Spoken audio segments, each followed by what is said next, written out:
ఆంధ్రాకి కేంద్ర ప్రభుత్వం ఇచ్చే లెక్కలేంటో ఎవరికీ తెలవదు, చెప్పరు. బీజేపీ వాళ్ళు చెప్తున్నా అది ఎవరు ప్రచారం చేయరు.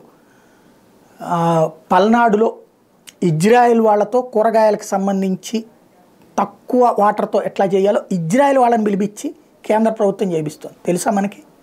తెలియదు. అంగన్వాడీల దాంట్లో 4,500,000 కేంద్రం ఇస్తుందని తెలుసా? తెలియదు.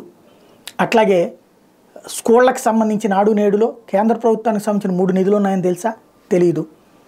విలేజ్ క్లినిక్స్ దాంట్లో సగం వాటా కేంద్ర ప్రభుత్వం ఉందని తెలుసా?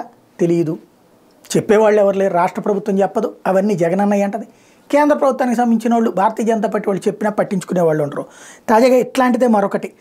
2019లో దేశంలో ఇంటింటికి రక్షిత మంచినీటి కుళాయి అందించుతాం అంటూ ప్రకటించినటువంటి మోడీ ప్రభుత్వం ఆంధ్రాలో 2019 నాటికి ఉన్న కనెక్షన్స్ ఇళ్లకి 34% టోటల్గా, ఇప్పుడున్నటువంటి 72%, 34 నుంచి 72%.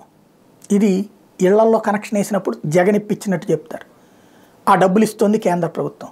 చెప్పేవాళ్ళు ఎవరు, తెలిపేది ఎవరు? కాకపోతే ఇంత పెరిగింది. బట్ ఇది తెలుగుదేశం పార్టీ ఒప్పుకుంటుందా? అబ్బేబే ఆంధ్రాకి ఏమి ఇచ్చారంటది. అదే ఇక్కడ వింత.